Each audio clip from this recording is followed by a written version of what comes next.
ইতিমধ্যেই দরজায় করা নাড়ছে ত্রিস্তর পঞ্চায়েত নির্বাচন। আর এই পঞ্চায়েত নির্বাচনকে সামনে রেখে শাসক বিজেপি ইতিমধ্যেই ময়দানে তৎপর। মঙ্গলবার সকাল সকাল তেলিয়ামুড়ার বিধায়িকা কল্যাণী সাহারায় পূর্ব হাওয়াইবাড়ি গ্রাম পঞ্চায়েতের 2 নম্বর ওয়ার্ডে বাড়ি বাড়ি ভোট প্রচারে বের হন একজন পঞ্চায়েত সমিতির প্রার্থী এবং 2 জন গ্রাম পঞ্চায়েতের মনোনীত প্রার্থীদের সমর্থনে। বাড়ি বাড়ি ভোট প্রচারে বেরিয়ে বিধায়িকা কল্যাণী সাহারায় বলেন, ময়দানে না বেরোলে বোঝা মুশকিল মানুষজন আসলে বিজেপিকে কতটা চায়। আমরা জয়ের ব্যাপারে 100% নিশ্চিত, তবে আমরা এখন কোন প্রার্থী কত ভোটের মার্জিনে বিজয়ী হবে তা নিয়ে চিন্তিত। আমরা বিশ্বাস করি বিজেপি সরকার রাজ্য ও দেশবাসীর কল্যাণার্থে সর্বদা কাজ করে চলবে।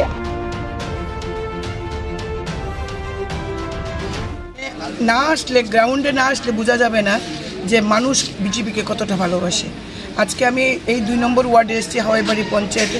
প্রত্যেকটি ঘরে যখনই কথা বলছি একটা কথাই, ভোট নিয়ে চিন্তা করতে হবে না, 100%। এক ভাই বলছে 200% নিশ্চিত ভোট। আমরা জয় পরাজয় নিয়ে আমরা কোনো চিন্তা করছি না, কতটা ভোটের মার্জিন আমরা বাড়াতে পারবো। আমাদের ক্যান্ডিডেটদের মধ্যে 2 নং ওয়ার্ডের 2টি আসনের ক্যান্ডিডেটদের মধ্যে প্রতিযোগিতা, কার থেকে কে বেশি ভোট পাবে। সুতরাং জয় নিয়ে আমরা 100% নিশ্চিত।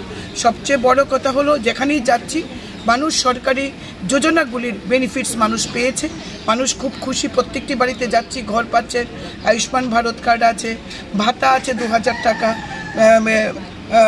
বিনামূল্যের চাল আছে। তো মানুষ এই সরকারের উপর খুব খুশি, দেশের প্রধানমন্ত্রী নরেন্দ্র মোদীর উপর খুব খুশি এবং আমাদের জয় নিয়ে কোনো চিন্তা নেই। আমরা 100% নিশ্চিত। শুধু প্রতিযোগিতা চলছে প্রার্থীদের মধ্যে।